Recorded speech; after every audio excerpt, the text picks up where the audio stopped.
जय श्री कृष्ण बंधुओं, आप सभी को पाप मोचनी एकादशी की बहुत बहुत शुभकामनाएं।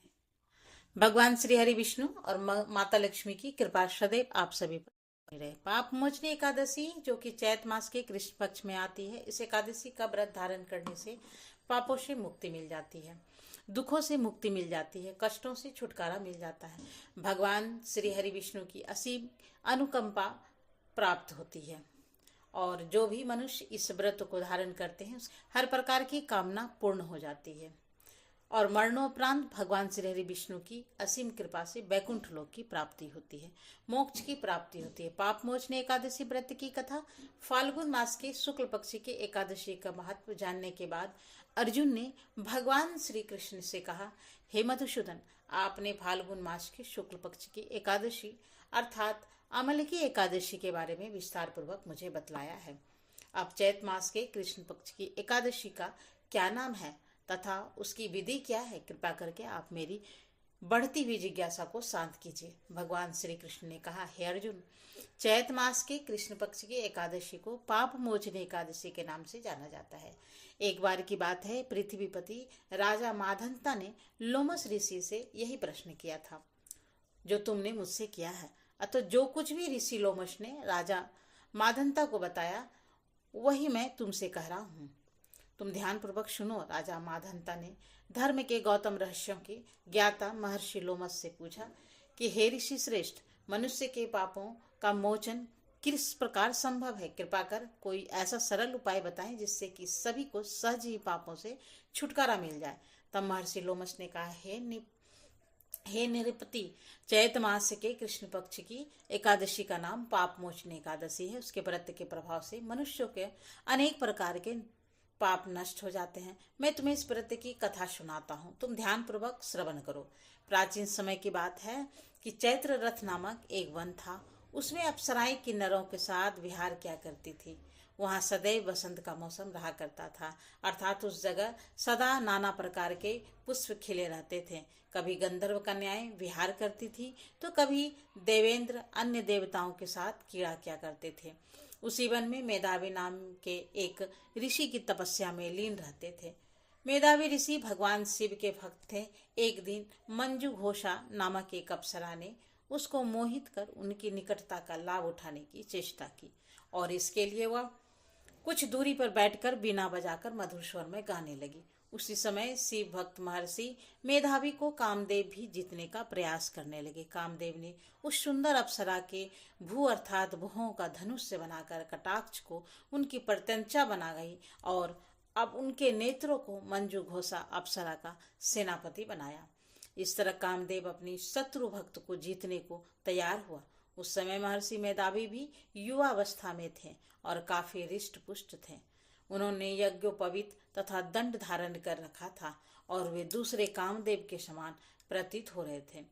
उस मुनि को देखकर कामदेव के वश में हुई मंजू घोषा ने धीरे धीरे मधुर वाणी से वीणा पर गायन शुरू किया तो महर्षि मेधावी गाने पर तथा उसके सौंदर्य पर मोहित हो गए। वो अप्सरा मेधावी मुनि को कामदेव से पीड़ित जानकर उनसे आलिंगन करने लगी। महर्षि मेधावी उसके सौंदर्य पर मोहित होकर शिव रहस्य को भूल गए और काम से वशीभूत होकर उसके साथ रमन करने लगे। काम के वशीभूत होने के कारण मुनि को उस समय दिन रात का कुछ भी ज्ञान न रहा और काफी समय तक वे रमन करते रहे। तदुपरांत मंजू घोषा उस मुनि से बोली, हे ऋषिवर, अब मुझे बहुत समय हो गया है, अतः स्वर्ग जाने की आज्ञा दीजिए। अप्सरा की बात सुनकर ऋषि ने कहा, हे मोहिनी, संध्या को तो आई हो, प्रातःकाल होने पर चली जाना। ऋषि के ऐसे वचनों को सुनकर अप्सरा उनके साथ रमन करने लगी।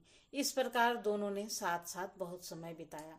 मंजू घोषा ने एक दिन ऋषि से कहा कि हे विप्र, अब आप मुझे स्वर्ग जाने की आज्ञा दीजिए। मुनि ने इस बार भी वही कहा, हे रूपसी, अभी तो ज्यादा समय व्यतीत ही नहीं हुआ है, कुछ समय और ठहरो।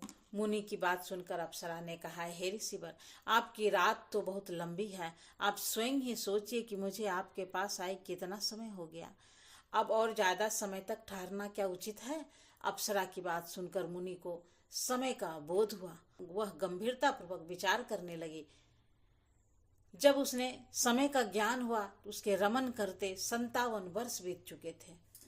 तो उस अप्सरा को वह काल का रूप समझने लगे। इतना ज्यादा समय भोग विलास में व्यर्थ चला जाने पर उन्हें बड़ा क्रोध आया। अब वह भयंकर क्रोध से जलते हुए उस तप नाश करने वाले अप्सरा की तरह भ्रिकुटी तान कर देखने लगे। क्रोध से उनके अधर कांपने लगे और इंद्रियां बेकाबू होने लगी और क्रोध से थरथरा स्वर में मुनि ने उस अप्सरा से कहा, मेरी तप को नष्ट करने वाली दुष्टा, तुम महापापन और बहुत ही दुराचार है।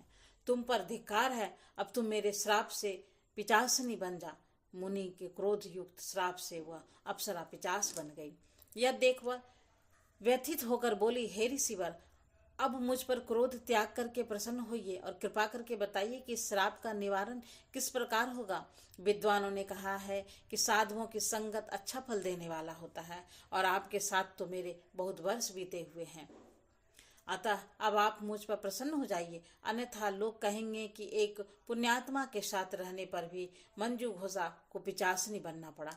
मंजू घोषा की बात सुनकर मुनि को अपने क्रोध पर अत्यंत ग्लानि हुई और साथ ही अपनी अपकृति का भय भी हुआ। अतः पिचास नहीं बनी।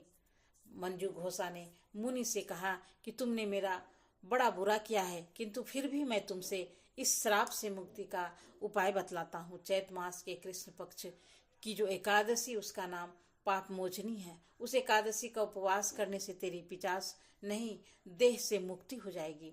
ऐसा कहकर मुनि ने उसको व्रत करने का सब विधान समझा दिया। फिर अपने पापों का प्रायश्चित करने के लिए वे अपने पिता चवन ऋषि के पास गया और चवन ऋषि ने अपने पुत्र मेधावी को देखकर कहा, हे पुत्र, ऐसा क्या किया है कि तूने कि मेरे सभी तप नष्ट हो गए हैं, जिससे तुम्हारा समस्त तेज मलिन हो गया है। हे मेधावी मुनि ने लज्जा से अपना सिर झुकाकर कहा, हे पिताजी, मैंने एक अप्सरा से रमन करके बहुत बड़ा पाप किया है। इसी पाप के कारण संभवतः मेरा सारा तेज और मेरा तप नष्ट हो गया है। कृपा करके आप इस पाप से छूटने का उपाय बतलाइए। ऋषि ने कहा, हे पुत्र, तुम चैत मास के कृष्ण पक्ष की पाप मोचने एकादशी का विधि तथा भक्ति पूर्वक उपवास करो, जिससे तुम्हारे सभी पाप नष्ट हो जाएंगे। अपने पिता चमन ऋषि के वचनों को सुनकर मेधावी मुनि ने पाप मोचनी एकादशी का विधि पूर्वक व्रत किया और उसके प्रभाव से उसके सभी पाप नष्ट हो गए। मंजू घोषा अप्सरा भी पाप मोचनी एकादशी का उपवास करने से पिशाच नहीं, देह से छूट गई और पुनः अपना सुंदर रूप धारण करके स्वर्ग लोक चली गई। लोमस मुनि ने कहा, हे राजन, इस पाप मोचनी एकादशी के प्रभाव से समस्त पाप नष्ट हो जाते हैं। इस एकादशी की कथा के श्रवण और पठन से 1000 गोदान का फल प्राप्त होता है। इस उपवास के करने से ब्रह्म हत्या करने वाले, स्वर्ण चुराने वाले, मदपान करने वाले, अगमन्य गमन करने वाले आदि भयंकर पापों से भी नष्ट हो जाते हैं और अंत में स्वर्ग लोक की प्राप्ति होती है। तो ये थी पाप मोचनी एकादशी व्रत की कथा। उम्मीद है आप सभी के लिए उपयोगी साबित हुई है। उपयोगी साबित हुआ है तो लाइक करें, शेयर करना तो बिल्कुल भी ना भूलें। तो फिर मिलते हैं एक नई वीडियो में नई जानकारी के साथ। तब तक के लिए नमस्कार। Thanks for watching.